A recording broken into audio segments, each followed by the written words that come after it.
In 1886, ornithologist Frank Chapman went on an unusual birding expedition. Strolling through New York City's Garment District, Chapman spotted over 500 birds and 40 different species, all of them dead and on the tops of women's heads, some of them entire birds or just the feathers.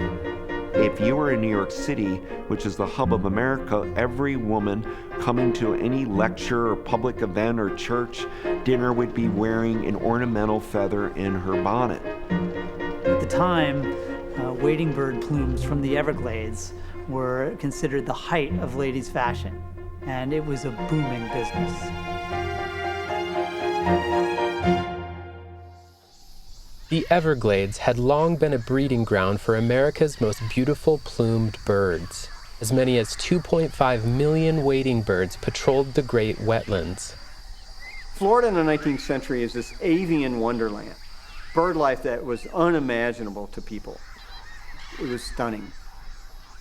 My late mom and my grandmother and my uncles, when they were youngsters, there would be flocks of birds. They would say that you could hear them before you actually saw them. And it was thunderous, the big whoosh, whoosh, whoosh. An ounce of feathers cost more than an ounce of gold at that time, and the most prized were the plumes from courting wading birds. The plume hunters would shoot as many birds as they could just for the one pretty feather. It was a mass slaughter going on in Florida. Hunters were literally shooting birds off the nests while their young were there and vulnerable.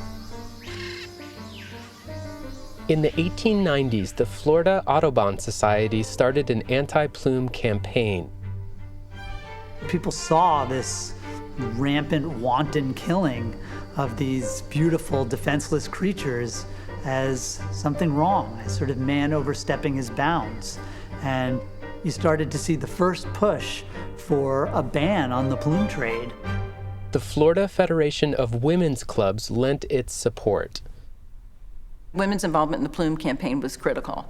They were seen as the moral arbiters, and they're the ones wearing the fashion. And so it was important for women to get out in front of this and say, this is wrong, we must stop doing that.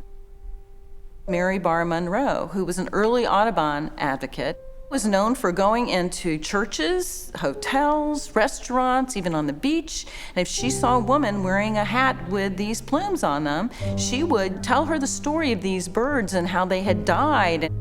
She would leave women in tears or have them destroy their hats right there in front of her. In 1900, the federal government adopted the Lacey Act, which prohibited interstate commerce in birds that had state protection. The next year, the Florida state legislature passed a bird protection statute. The nation is waking up to this issue. Women are able to see how they could make a difference by having their voices heard and by rallying the public, and really the first big grassroots conservation movement in the country.